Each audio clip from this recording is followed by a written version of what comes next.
Assalamualaikum warahmatullahi wabarakatuh. Selamat pagi yang kami hormati seluruh peserta webinar TAS Tanya Apa Saja, segenap guru besar, senior, dan sejawat. Semoga selalu dalam keadaan sehat. Alhamdulillah kita bertemu kembali dalam webinar TAS seri yang ke-141 dengan topik Opsinsos mengenai kendala penanganan HPP di Vaskes sekunder.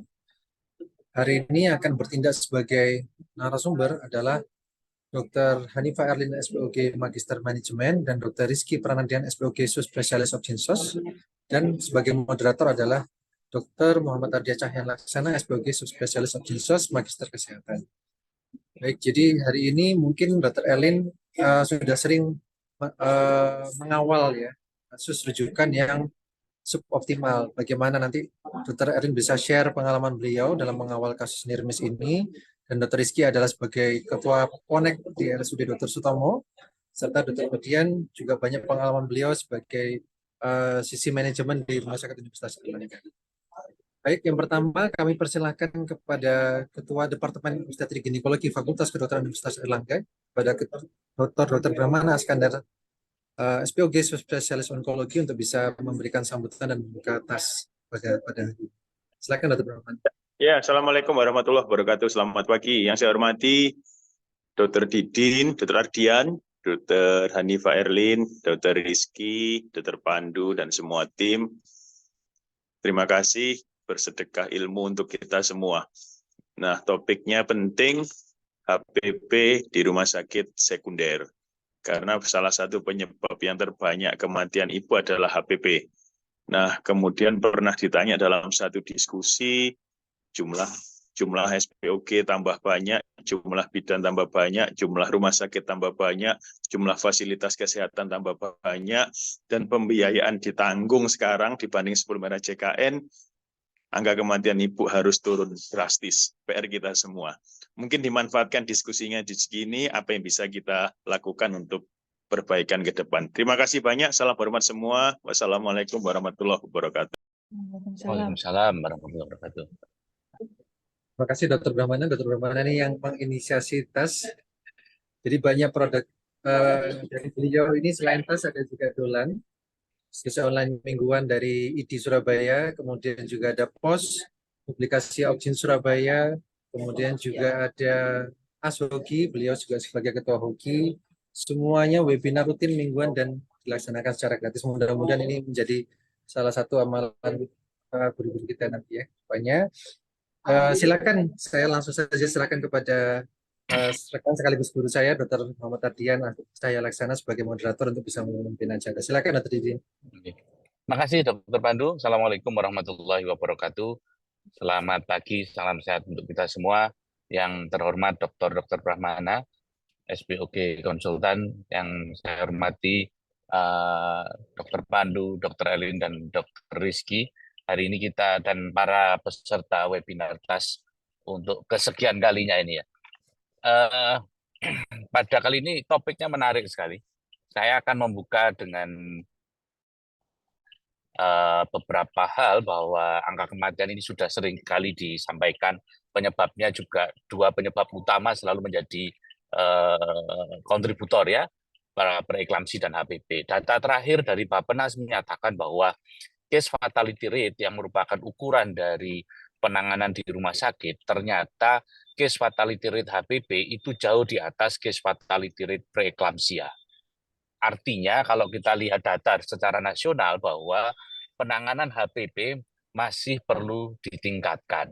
Oleh sebab itu relevan sekali kalau kita hari ini nanti diskusi tentang apa saja sih temuan-temuan dari kajian NIRMIS Dr. Erlin selama ini seperti apa, dan nanti akan disajikan juga kajian-kajian kematian terkait HPP oleh Dr. Rizky. Kita tahu Dr. Rizky saat ini juga merupakan punggawa untuk pemodelan AMPSR di Rumah Sakit Dr. Sutomo, sementara Dr. Erlin inisiator NIRMIS di Rumah Sakit Dr. Sutomo, audit NIRMIS, dan sampai sekarang masih konsisten melakukannya. Silakan, saya berikan kesempatan kepada Dr. Erlin. Silakan. Baik, terima kasih Dr. Ardian. Assalamualaikum warahmatullahi wabarakatuh. Selamat pagi para senior sejawat dan mungkin guru besar yang telah bergabung bersama dalam acara TAS pagi ini. Ada banyak hal yang perlu dibahas tentang HPP ya. Salah satunya adalah tentang bagaimana penanganannya di rumah sakit sekunder. Tentu saja ini adalah salah satu aspek saja. Aspek dari kasus HPP itu banyak sekali ya, sejak pasien itu sebelum hamil, saat melakukan ANC, baik di vaskes primer maupun vaskes sekunder, dan akhirnya mengalami HPP. Jadi yang difokuskan pada TAS kesempatan kali ini adalah penanganannya di vaskes sekunder. Mohon izin saya mau share screen sebentar, Dok. Jadi sebenarnya yang mau saya kemukakan itu lebih kepada sharing tentang bagaimana kasus-kasus yang kita terima yang merupakan rujukan HPP dari vaskes sekunder. Jadi memang rujukan HPP yang ke Rumah Sakit Dr. Sutomo itu ada juga yang datangnya dari vaskes primer, dan tentu saja dimensinya itu berbeda ya, masalah-masalah yang muncul di vaskes primer dan juga di vaskes sekunder. Nah, ini sebagai data awal saja, ini memang baru tahun 2019 dan 2020 ya. Untuk yang setelahnya ini masih dalam penyusunan. Jadi pasien tiba di Dr. Sutomo itu dari vaskes sekunder itu ini yang kita dapatkan. Jadi kondisi trombositopenia, kemudian sudah penurunan GCS gitu ya. Bahkan ada yang death on arrival, kemudian support ventilator, pemanjangan faal hemostasis, gangguan ginjal akut sebagai sequel dari kondisi dari hipovolemic shock-nya, kemudian juga kondisi shock hipovolemik yang pada saat itu belum teratasi dengan baik. Nah, ini penanganannya memang bermacam-macam. Ada yang dari HPP itu memang belum ada tindakan definitif dari rumah sakit perujuk.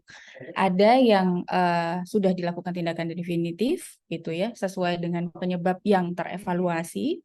Kemudian juga ada yang sampai dilakukan operasi reopen atau laparotomi, gitu ya, pasca persalinan, baik itu pasca sesar maupun postpartum spontan. Jadi ada banyak sekali HPP pasca sesar yang kita temukan juga.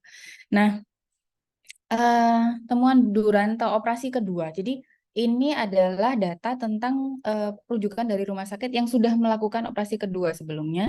Itu yang pertama adalah atonia uteri. Kemudian ada perdarahan dari placental bed.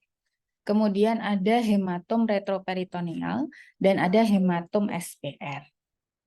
Nah, tindakan pada operasi kedua yang dilakukan dari sejawat di vaskes sekunder itu ada SVH, kemudian SVH dengan tampon abdomen, biasanya karena hematom ya, kemudian SVH dengan tampon vagina, dan ada juga yang laparotomi buka tutup.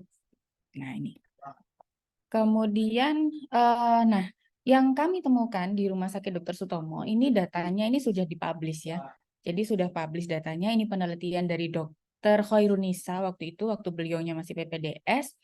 Nah, penemuannya adalah ada robekan vaskular. Jadi bisa ada di arteria ovarica, arteria uterina, arteria epigastrika. Kemudian hematom, ini ada hematom di rectus sheath-nya.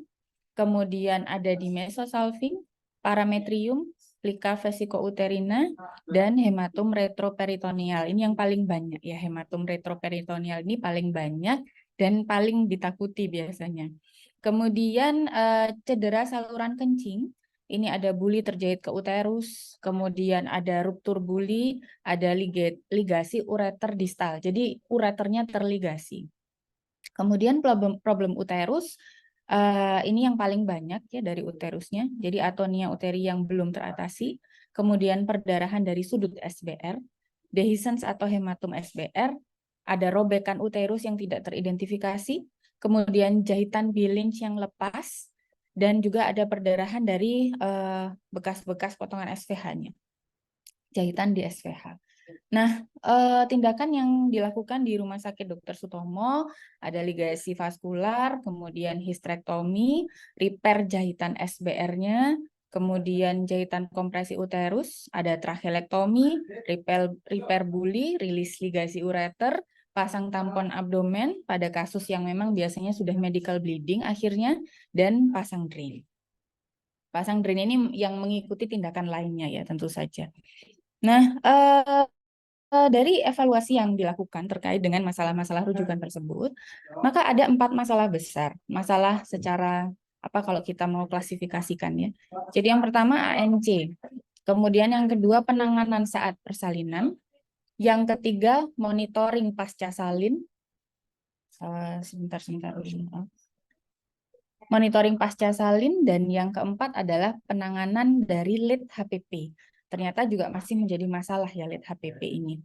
Dan kalau melihat dari masalah ANC-nya, yang pertama screening plasenta akreta. Jadi tidak hanya operasi buka tutup yang ternyata adalah kasus akreta yang belum teridentifikasi sebelumnya, tapi juga terkait dengan persalinan spontan. Nah, ternyata tidak semua plasenta akreta itu ada plasenta previa totalis gitu ya.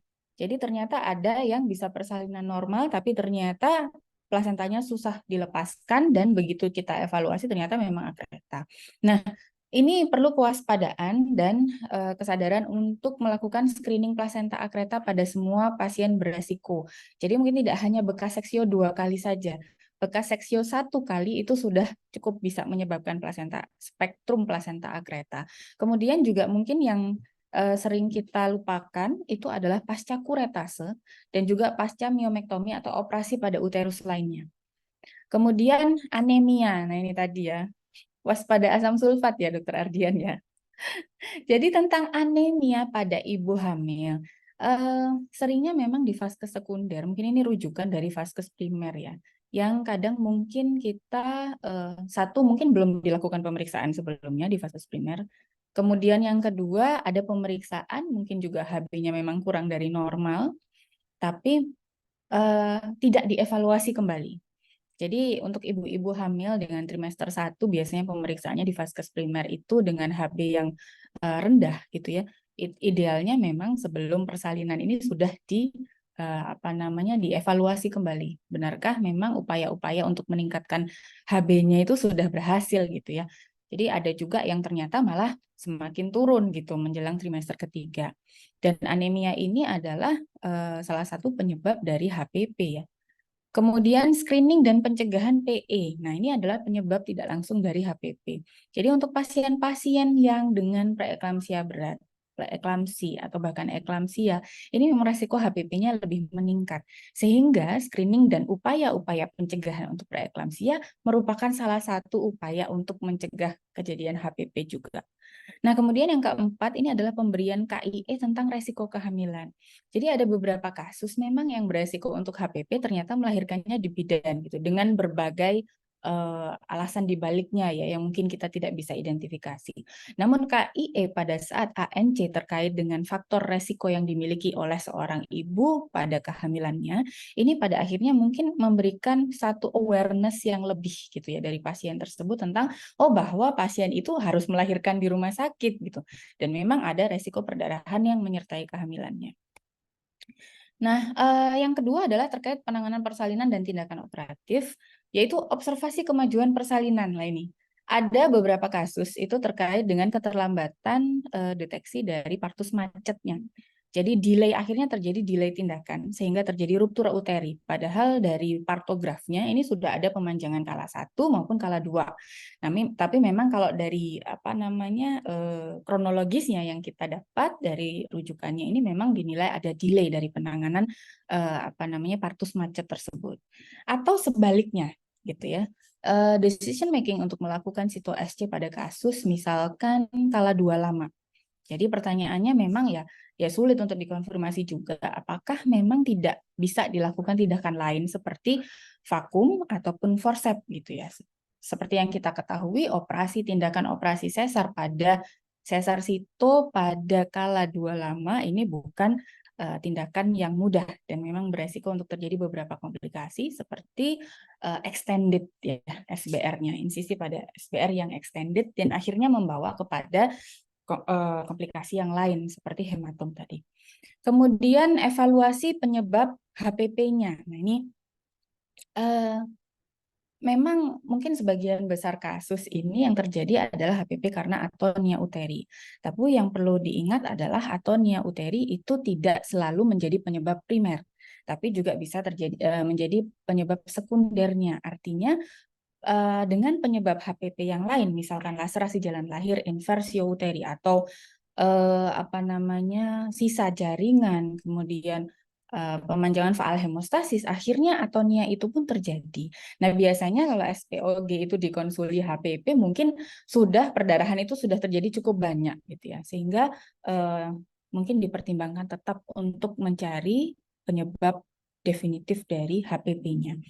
Karena memang beberapa kasus yang sudah dilakukan SVH atau histrektomi ternyata masih perdarahan, dan begitu kami evaluasi memang ada perdarahan dari jalan lahir. Jadi laserasi jalan lahir hingga fornix gitu ya biasanya yang ternyata belum terjahit. Dan setelah dilakukan penjahitan di jalan lahir tersebut ternyata perdarahannya berhenti. Kemudian penggunaan tampon vagina pada atonia uteri. Jadi penggunaan tampon vagina secara rasional hanya bisa menghentikan HPP akibat dari laserasi jalan lahir ya, seperti hematom yang memang tidak bisa dilakukan tindakan untuk menghentikan perdarahannya, hematom yang akhirnya sulit untuk dievaluasi, mungkin tampon vagina bermanfaat. Tapi kalau memang penyebabnya adalah atonia uteri atau sisa jaringan, maka tampon vagina yang dipasang itu justru akan memberikan efek masking, di mana kesannya perdarahan sudah berhenti, tapi ternyata akan terus terjadi dan mengakibatkan clot yang tersimpan banyak gitu ya di atas tampon tersebut, sehingga tidak efektif dan shock yang terlambat untuk diketahui. Kemudian evaluasi durante sesar. Jadi ada banyak beberapa gitu ya kasus HPP yang terjadi itu tidak sampai pasiennya itu masuk ke ruang perawatan. Jadi belum masuk ruang rawat inapnya gitu ya, masih di OK 1 jam pasca SC, 2 jam pasca SC gitu ya, ternyata HPP dan dievaluasi ini atonia uteri. Jadi pertanyaannya, kalau memang secepat itu hingga terjadi HPP pasca SC, apakah durante operasi memang tidak ditemukan adanya indikasi untuk dilakukan tindakan lebih dari sesar? Misalkan kalau memang dievaluasi itu durante hipotonia atau atonia uteri, apakah memang tidak diperlukan tindakan tambahan seperti jahitan kompresi atau ligasi arteri uterina dan seterusnya. Nah, kemudian jahitan sudut ya. Jahitan sudut. Jadi dari para guru kami juga setiap kali membahas bahwa hematom itu asalnya pasti dari tempat-tempat yang terpotong, dari tempat-tempat yang robek gitu ya. Dan evaluasi dari hematom adalah bukan hematomnya sebenarnya, dari sumber perdarahannya. Jadi kalau memang kita yakin sumber dari yang kita iris, yang kita jahit, yang kita lukai itu memang hanya dari SBR, maka tindakan yang diperlukan sebenarnya hanya sekitar SBR saja. Terutama pada kasus seperti tadi ya, kala dua lama atau extended dari SBR-nya, maka pencegahan dari hematom pasca tindakan sesar itu adalah evaluasi yang seksama pada insisi yang kita lakukan di SBR. Jadi jahit sudut itu ya, sarannya masih tetap harus dilakukan. Kemudian monitoring pasca salin, mengenai bagaimana pengawasan vital sign dan jumlah perdarahan pasca salin. Nah, seperti data tadi ya, ternyata tidak hanya didapatkan pada kasus perdarahan pervaginam saja, tapi juga pada kasus-kasus sesar. Dan juga tentang keputusan diambilnya tindakan, ini kapan, ini juga menuntut satu penilaian klinis yang baik. Karena memang outcome dari kasus-kasus HPP memang sangat terkait dengan tidak hanya ketepatan diagnosis, tapi juga respon time atau kecepatan dari diambilnya tindakan. Kemudian terkait dengan late HPP, evaluasi penyebab.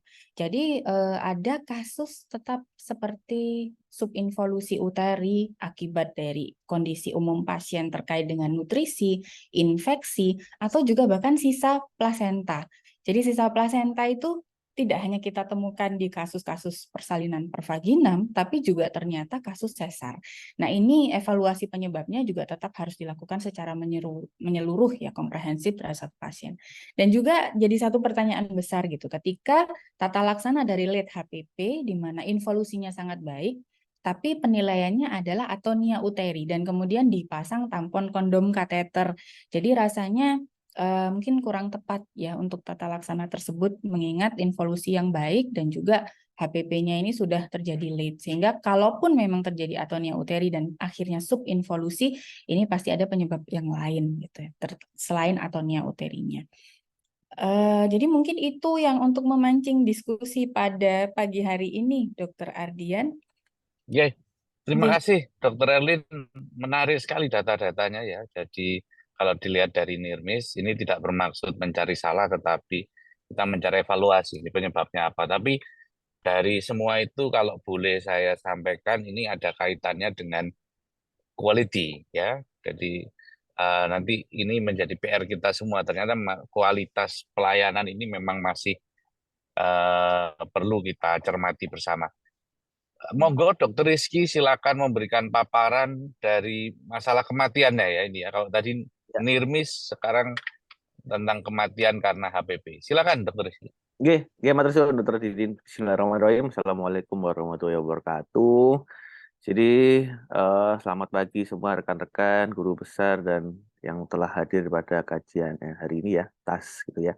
Jadi ini materinya menarik gitu ya, karena kita coba melihat apa sih kendala yang kita hadapi dari perujuk ya sebelum sampai Rustomo, tapi yang kalau saya tadi outcome-nya sampai meninggal. Nah ini yang harus kita coba cermati lebih dalam lagi. Saya izin share screen, Dr. Didin.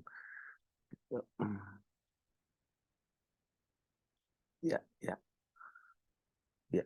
Nah, jadi kita coba lihat kendala penanganan HPP di fase sekunder. Nah, jadi kita coba lihat data yang kami dapat di Sutomo ya. Jadi data ini kami dapat dari AMPSR audit di Rumah Sakit Sutomo Januari sampai November 2023. Jadi ini fresh, kasusnya baru.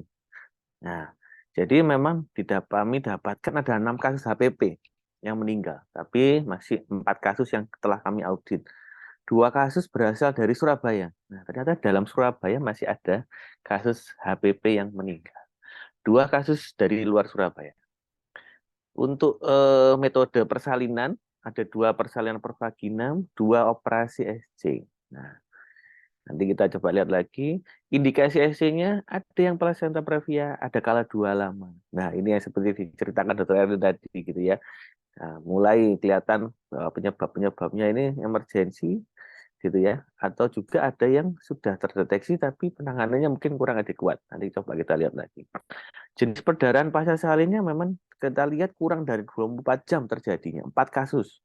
Berarti perdarahan pasca salin yang dini. Nah, dan penyebabnya dari yang dini itu adalah 2 kasus atonia, 1 kasus trauma, 1 kasus sisa plasenta. Jadi masih sesuai dengan literatur 2 kasus atonia. Jadi ini masih menjadi dominasi gitu ya. Nah, ini ada yang trauma, ada yang sisa. Nah, kita lihat. Kita lihat lagi, dan penyebab kematiannya kita lihat karena terjadi suatu shock hipovolemik yang tidak tertangani, reversible. Walaupun kita berikan cairan sebanyak apapun, ternyata tidak dapat mengembalikan kondisi ibunya menjadi baik. Dan akhirnya berujung ke MODS, jadi multiple organ dysfunction ya. Nah, jadi sebenarnya penyebab kematiannya sudah bisa kita tebak bahwa memang penanganan atau resusitasi yang kurang baik gitu ya, atau kurang tepat gitu ya. Dan kita simpulkan dari audit itu semua kematian kasus ini adalah dapat dicegah. Dan terdapat perawatan yang suboptimal ya, sehingga tata laksananya sesuai standar mungkin dapat membuat perbedaan outcome bila standar terpenuhi. Dan ada kemungkinan kematian dapat dihindari. Dan itu memang terjadi pada 4 kasus yang kita telah audit ini. Ini data-data yang harus kita cermati bahwa memang kami mendapatkan kasus yang dirujuk ke Sutomo ini dari vaskes sekunder memang seperti ini ternyata. Kita coba lihat lagi ada faktor modifiable ya yang harusnya bisa kita perbaiki sebenarnya di vaskes sekunder mungkin ya. Jadi ada faktor medis dan non medis. Kita coba lihat faktor medis dulu. Kebanyakan mirip seperti yang diceritakan Dr. Erlin, jadi ya. Jadi faktor medis yang terkait. Jadi ada diagnosis penyakit utama yang tidak tepat. Ya, jadi tidak menganggap ini suatu yang beresiko, berbahaya. Jadi dianggap oh ya nggak apa-apa, perdarahannya sedikit. Nah, itu sering sekali. Dari ceritanya begitu. Jadi dari kronologisnya kita coba cermati lagi seperti itu. Ada diagnosis komplikasi yang tidak tepat. Jadi tidak mengetahui kok ini perdarahannya HPP. Tidak. Jadi akhirnya terjadilah suatu keterlambatan dalam penanganan. Ya, sehingga tata laksana penyakit utamanya tidak adekuat. Ada 2 kasus nih. Nah, jadi gitu. Dan betul sekali pemantauan atau follow up yang tidak adekuat terjadi pada 3 kasus yang kita telah audit. Nah, jadi ini menjadi tolak ukur pemantauan, melihat bahwa memang seperti yang dikatakan tadi, bagaimana kualitas pelayanan istilahnya kita ya terkait dengan maternal ya, terutama pada pasien-pasien pasca persalinan gitu ya, untuk evaluasi perdarahannya atau kemungkinan terjadi HPP-nya. Nah, itu masih kurang adekuat. Dan juga ada, nah karena pemantauannya nggak adekuat, jadilah pada 2 kasus keterlambatan untuk memulai pengobatan. Nah, jadi artinya tata laksananya terlambat. Kalau terkait dengan fasilitas laboratorium ada 1 kasus, alat medis 1 kasus, transfusi ada 1 kasus, dan di kebutuhan ICU ada 1 kasus. Jadi sebenarnya kalau alat sepertinya tidak terlalu ini ya, tidak jadi bukan jadi isu yang dominan di sini gitu ya kalau terkait dengan sarana prasarana. Nah, bagaimana kalau yang faktor non medis yang terkait? Kita lihat bahwa memang ada kurangnya koordinasi atau komunikasi dalam perawatan pasien.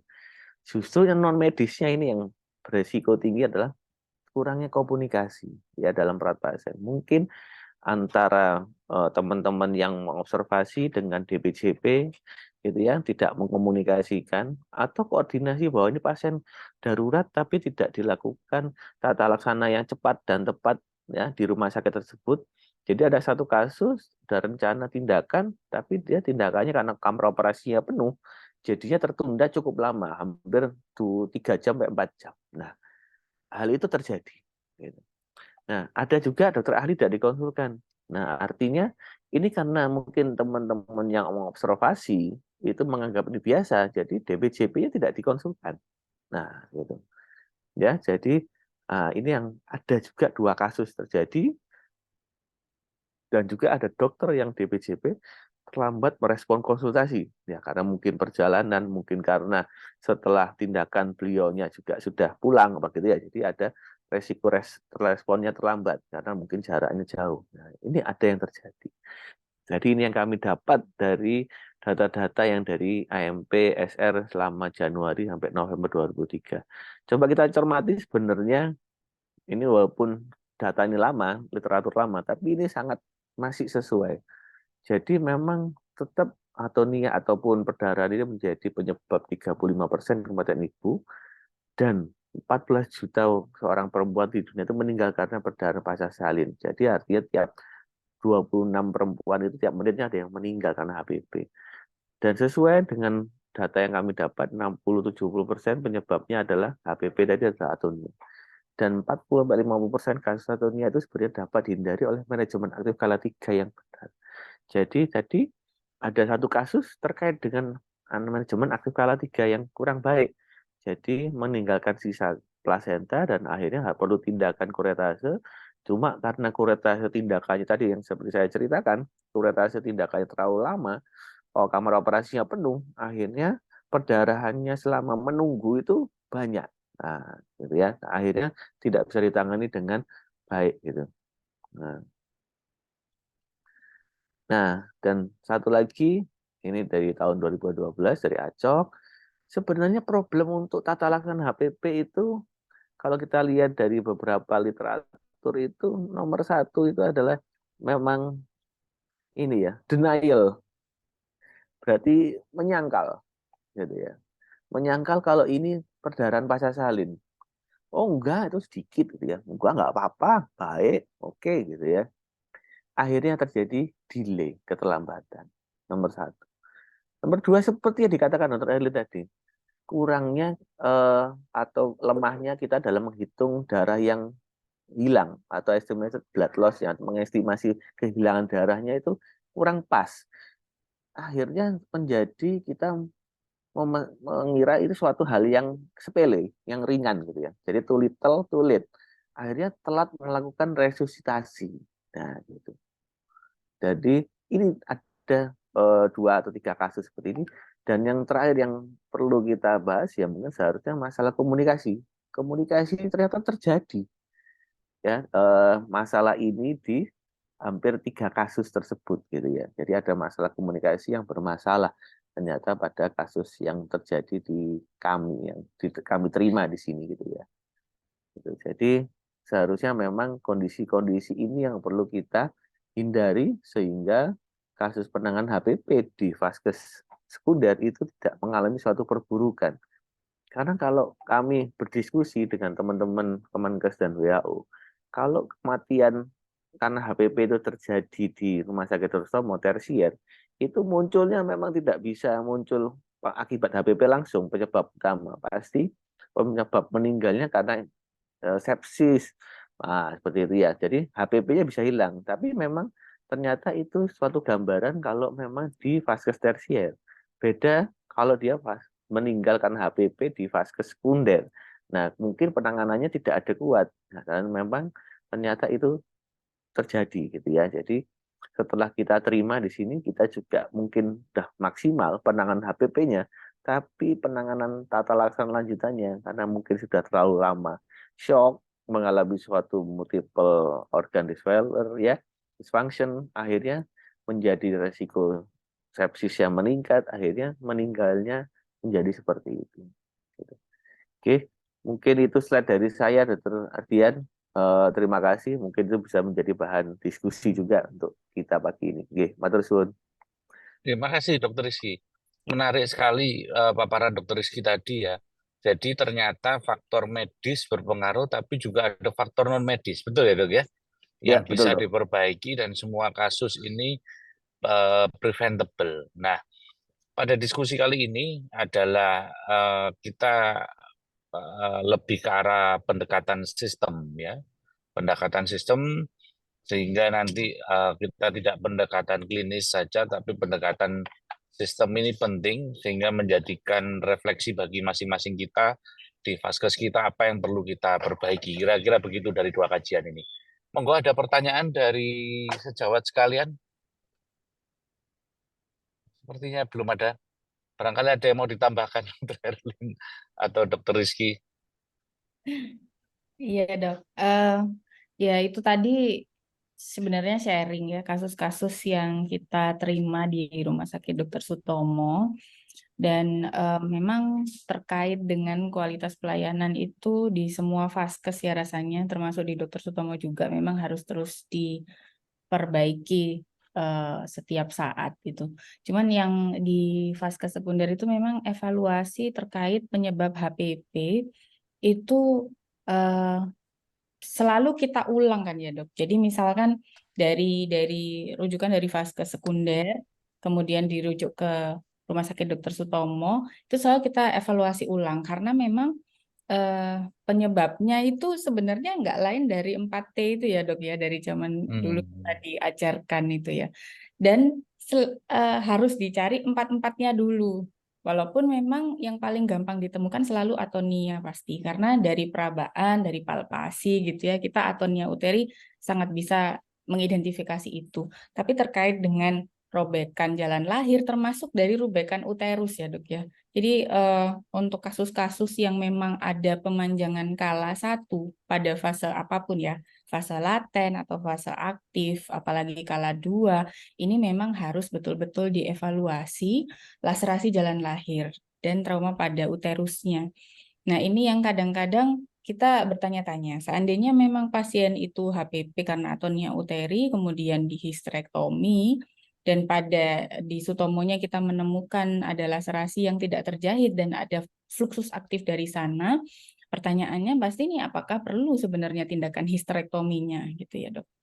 Jadi selalu ketika kita menghadapi HPP, walaupun memang jelas faktor resiko, misalkan bayi besar atau ibu di atas 35 tahun atau anemia, di mana memang resiko anemia, resiko HPP karena atonia uteri itu sangat besar, namun evaluasi penyebab yang lain ini tetap diperlukan, laserasi jalan lahir, sisa jaringan, robekan pada uterus gitu ya, sampai akhirnya nanti baru kelainan faal koagulasi.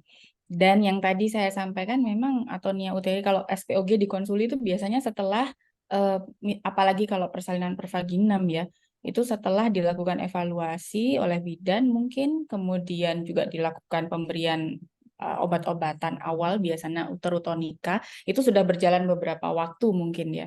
Nah, atonia uteri sangat bisa terjadi akibat sekunder dari HPP yang tidak tertangani dengan cepat atau tidak bisa berhenti gitu. Akhirnya atonia uteri juga. Nah, kita mudah-mudahan tidak akan terjebak pada kondisi di mana kita tata laksana atonianya saja gitu. Ya, ya, ya. Oke, Dok. Kalau dari temuan Nirmis Dr. Erlin kan banyak aspek klinis tadi yang disampaikan ya, Dok ya. Aspek klinis ini kira-kira apa ya, message apa, Dok, yang ingin disampaikan dari temuan Nirmis, Dok? Ya. Apa misal untuk teman-teman vaskes sekunder, hal-hal apa yang perlu ditingkatkan kembali begitu, Dok? Kira-kira. Ya. Nomor satu memang evaluasi penyebab, Dok. Jadi evaluasi penyebab. Evaluasi penyebab. Iya, Jadi iya, iya. itu bisa kita mulai sebenarnya, kan tadi saya sudah sampaikan ya bahwa HPP itu tidak terjadi pasca postpartum saja, tapi juga pasca sesar. Dan selalu pesan guru-guru kami kan, sebelum nutup lapangan operasi, perhatikan betul kontraksi uterusnya, jahitan-jahitan kita gitu ya. Apalagi kalau kita sadar betul bahwa tadi extended contohnya ya, Dok. Tadi extended, kemudian kesulitan untuk menjahit dari SBR-nya, mungkin karena robeknya tidak beraturan, akibat kepalanya sudah sangat masuk di bawah gitu. Jadi hal-hal yang kita ketahui, yang kita sadari pada saat melakukan tindakan operasi itu harus dievaluasi ulang. Dan memang hematom itu adalah hasilnya gitu, efek dari jahitan yang tidak terjahit, mungkin lepas, mungkin ada sudut yang tidak terjahit gitu ya. Dan terkait dengan semua tadi, mungkin untuk sesarnya ini beda evaluasi. Kalau memang tindakan elektif gitu ya, rasanya tidak mungkin ada laserasi jalan lahir. Jadi memang evaluasinya kita sesuaikan dengan kondisinya. Tapi kalau itu persalinan pervaginam, maka evaluasi mulai laserasi jalan lahir, sisa plasenta, sampai akhirnya kita memutuskan, memang atonia uteri itu baru terakhir rasanya. Walaupun penanganan awalnya kita beri uterotonik gitu ya, untuk mencegah jatuh dalam kondisi atonia uteri. Itu. Ya. Kemudian yang kedua memang ini, Dok, persiapannya, Dok. Persiapan. Ya, Jadi kalau sesar itu kita mungkin tidak memperhatikan HB-nya, kemudian kalau memang HB-nya ini 9-an gitu ya, apa betul kalau ada komorbid lain mungkin persiapan GSH dan sebagainya itu mungkin diperlukan. Itu, Dok ya.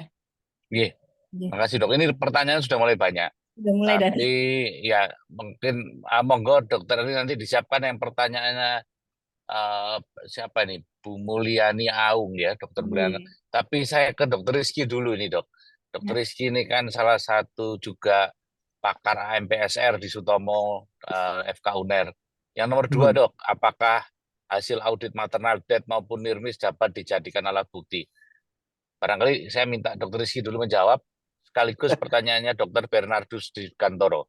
Setelah itu baru saya minta tolong Dokter Erlin menjawab pertanyaan yang satu sama pertanyaan Pak Cucuk ini. Ya. Silakan Dokter Rizky.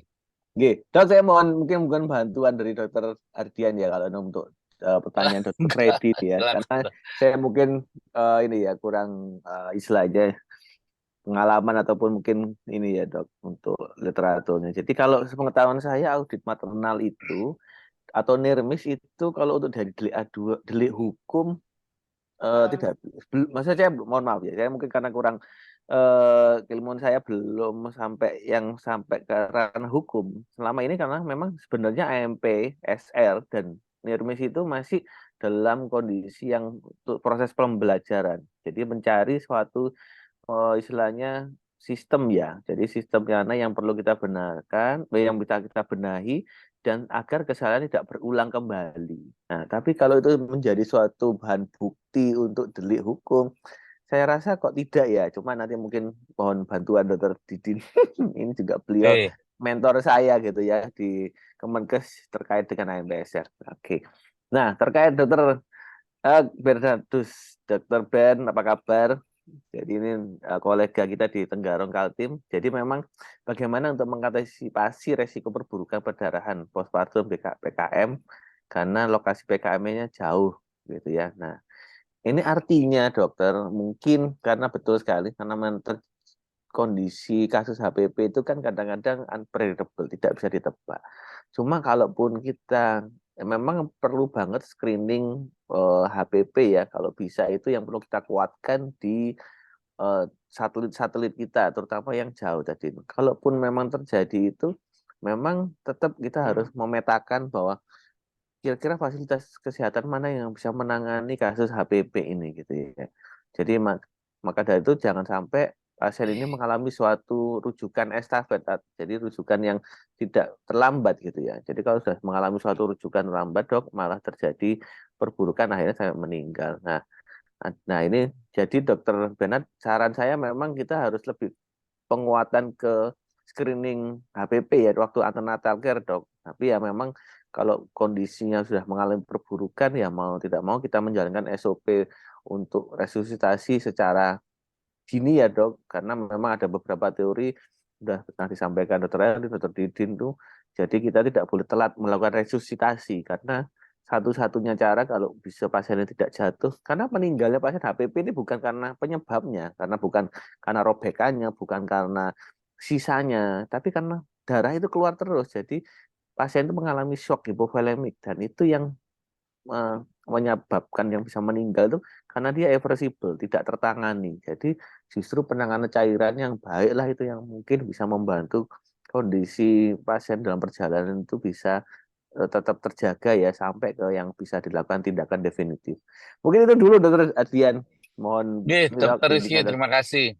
Jadi AMPSR atau kemudian audit NIRMIS itu bagian dari proses kita untuk pembelajaran dan sudah dijelaskan baik di pedoman AMPSR maupun kalau kita lihat di dokumen MPDSR WHO itu bahwa sekali audit atau NIRMIS ini dijadikan barang bukti hukum maka kita tidak akan lagi bisa melakukan audit dalam bentuk apapun.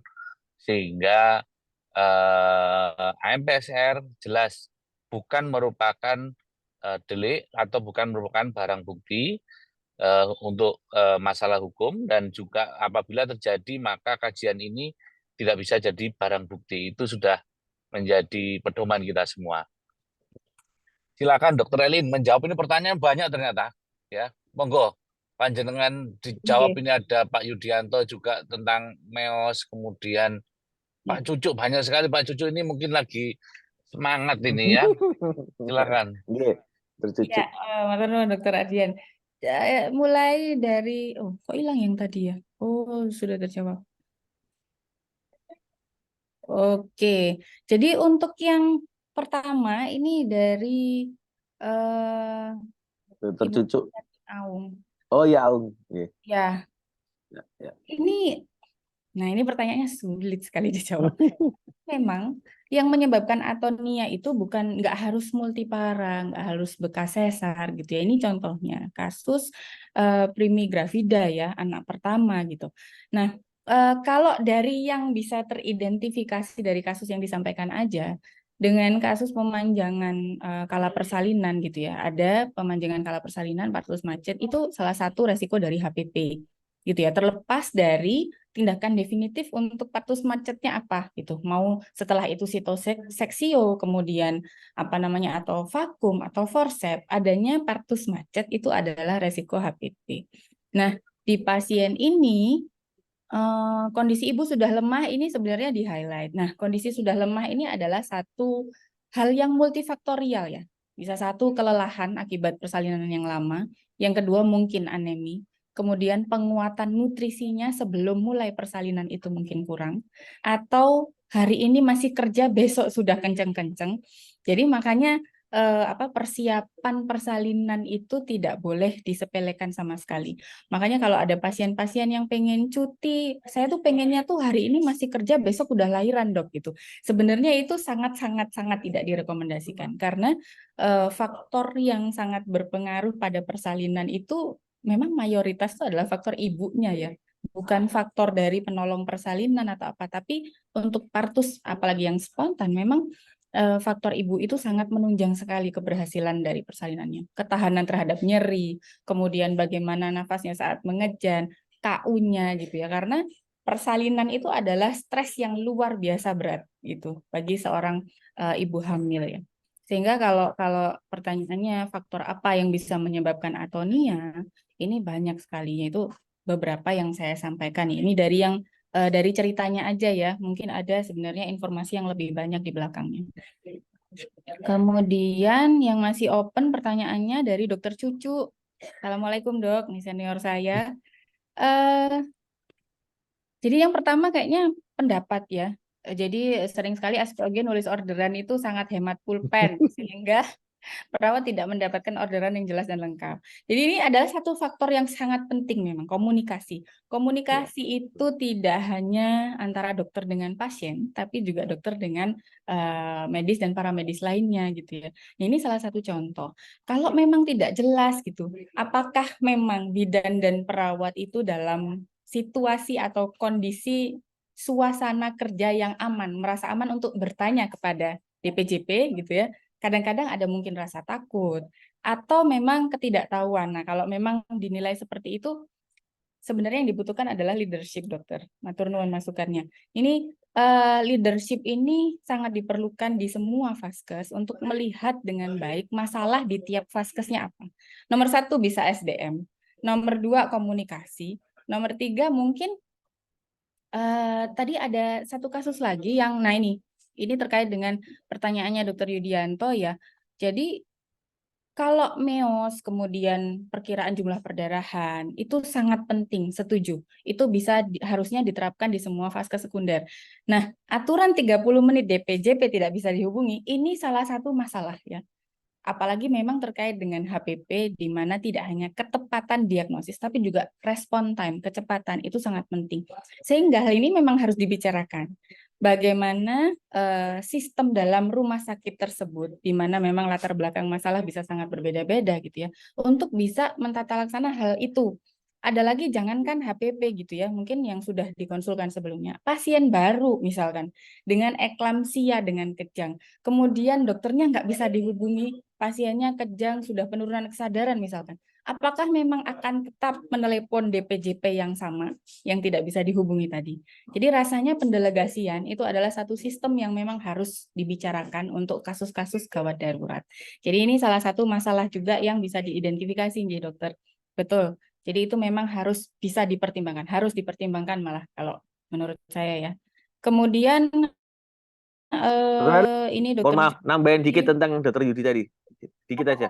Jadi itu Ya, baik sekali yang disampaikan Dokter Yudianto itu, jadi bahwa MEOS itu suatu alat ya, sangat membantu sekali dalam observasi. Karena dari yang paparan Dokter Elin dan saya tadi sampaikan, bahwa observasi kita itu yang mungkin masih ada yang problem ya, terkait dengan ini ya, estimasi blood loss-nya. Nah, setuju sekali, dan aturan yang disampaikan Dokter Elin itu terkait dengan kebijakan lokal rumah sakit, dan itu baik sekali sudah dilakukan di rumah sakit ini Pareksit, contohnya sama Dokter Bernardus tadi itu. Jadi itu karena karena rumah sakit tadi itu DPJP-nya sedikit terus, dan itu akhirnya membuat suatu alat MEOS ini yang sangat modified lokal untuk di rumah sakitnya beliau sendiri, dan itu akhirnya penurunan angka kematian akibat HPP sangat jauh menurun karena observasinya menjadi lebih baik. Nah, ini salah satu contoh perbaikan atau ini ya Dokter Didin ya, apa POKI-nya ya, POKI ya. Jadi peningkatan kualitas mutu pelayanannya itu ditingkatkan dengan seperti ini. Nggih.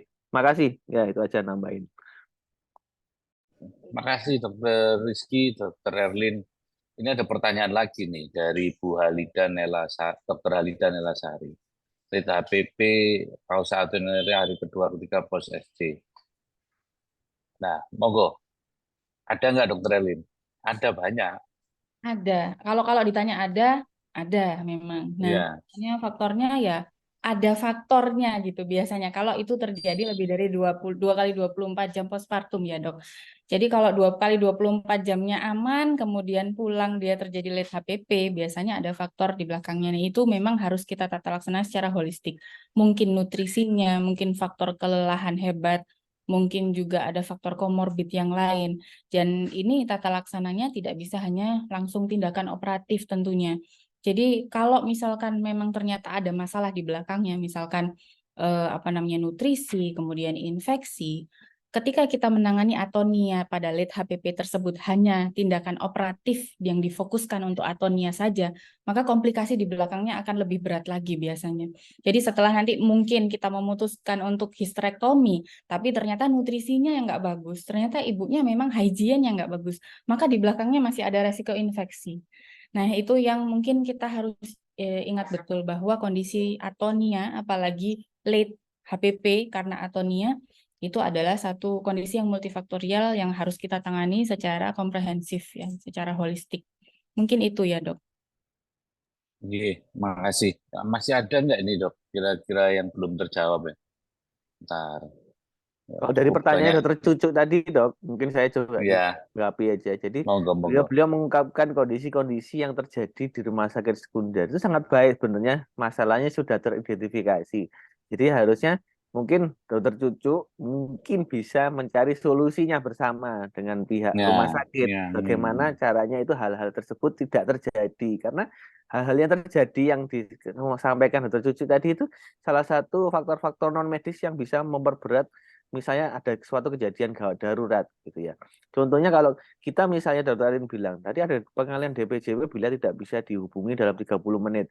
Nah itu kalau di rumah sakit Sutomo kita sudah istilahnya memberikan solusi terkait itu bahwa DPJP harus standby. Nah, contohnya seperti itu, karena mungkin DPJP-nya banyak, jadi ada jaga yang onsite. Nah, seperti itu, Dok. Itu salah satu solusinya. Nah, bagaimana kalau solusi yang bisa dikembangkan atau dipecahkan di rumah sakit tercucu atau mungkin ada problemnya yang terkendala itu, Dok. Seperti itu mungkin, Dok. Nih, makasih, Dr. Rizky. Karena waktu juga ini kurang 5 menit, apa masih ada? Kalau tidak ada, ini hampir semua sudah terjawab ya menurut saya. Monggo dari Dokter Erin dulu, kira-kira pesannya apa, Dok, dari forum ini buat sejawat-sejawat sekalian dari temuan hasil NIRMIS yang bisa take home message-nya seperti apa, Dok? Silakan. Ya, terima kasih, Dok. Jadi pertama-tama mungkin saya menyampaikan terima kasih kepada semua yang sudah bergabung dan juga semua pertanyaan dan saran masukan. Ini sebenarnya adalah pertanda bahwa memang sepakat ya bahwa penanganan HPP di rumah sakit ini kita juga harus banyak berbenah.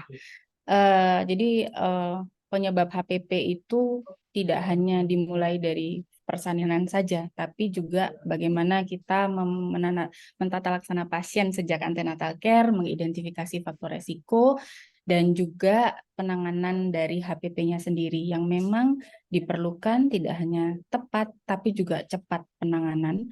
Jadi respon time dari kondisi HPP ini sangat-sangat menentukan prognosis ibu.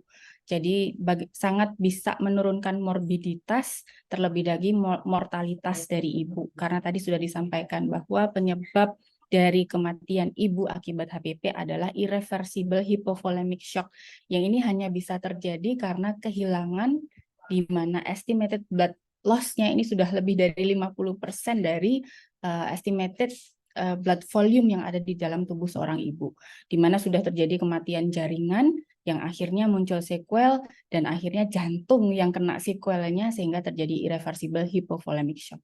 Jadi mungkin itu semoga penanganan dan pencegahan dan penanganan kasus HPP di tempat kita kerja masing-masing dan juga leadership terkait dengan masalah-masalah yang bisa diidentifikasi di vaskes masing-masing terkait pelayanan terhadap HPP itu bisa kita lakukan, dan juga penyelesaiannya, bagaimana solusi-solusinya, ini sangat-sangat disesuaikan dengan karakteristik vaskes masing-masing yang tidak akan mungkin sama dengan vaskes-vaskes yang lain. Jadi mohon leadership dari seluruh tenaga medis itu lebih ditingkatkan kembali terkait dengan masalah yang ada di wilayah kerja masing-masing. Mungkin itu Dokter. Makasih Dokter Erlin, makasih pesannya sangat baik tadi yang terakhir tadi leadership ya. Jadi kita mengkampanyekan bagaimana SPOG tidak hanya klinisi, tetapi bagaimana beliau-beliau ini juga bisa mendorong timnya untuk bekerja lebih baik. Dokter Rizky, apa pesannya nih dok dalam kaitan temuan AMPSR di Sutomo dan rekomendasi-rekomendasinya? Silakan dok. Terima kasih Dokter Didin. Jadi ya karena memang kasus kematian kita itu sebenarnya penyebabnya sudah jelas. Satu, preeklamsi, dan nomor 2 HPP. Nah, dalam kaitan kita acara hari ini adalah terkait dengan HPP. Artinya bahwa kita menarik mundur ke belakang dari hasil-hasil audit yang kita telah lakukan, sebenarnya semua tuh bisa dicegah. Nah, bisa dicegah itu artinya mulai dari hulu sampai ke hilir.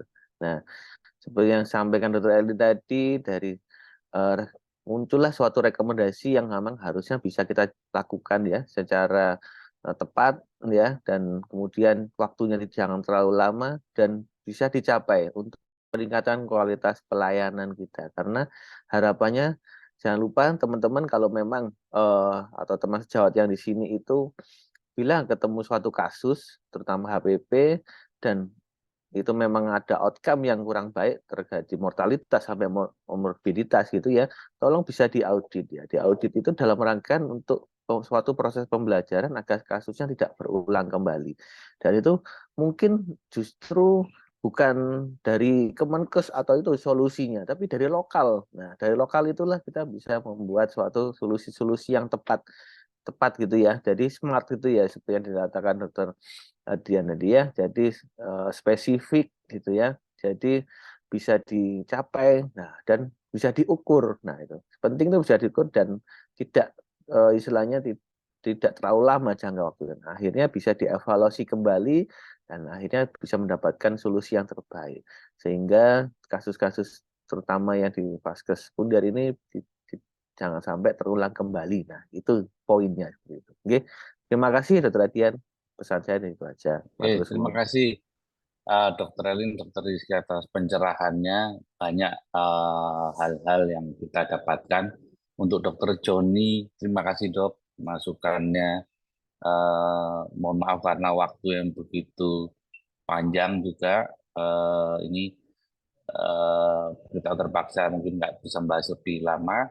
Tapi apapun itu, semua berkomitmen untuk memperbaiki bagaimana pelayanan kita agar lebih baik lagi.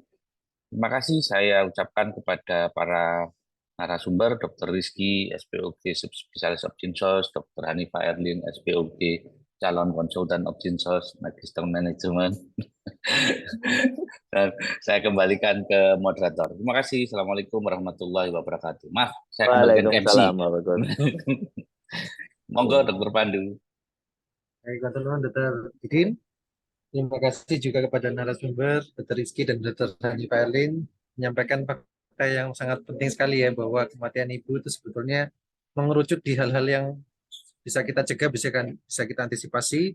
Dan Dr. Didin juga tadi menyampaikan bahwa di antara kasus HPP dan preeklamsi ternyata CFR, case fatality rate HPP ini lebih tinggi, jadi harus kita antisipasi lebih baik lagi. Dan pentingnya leadership, artinya kita tidak bekerja sendiri, di rumah sakit ada bidan yang bekerja di bawah instruksi dan koordinasi dari SPOG.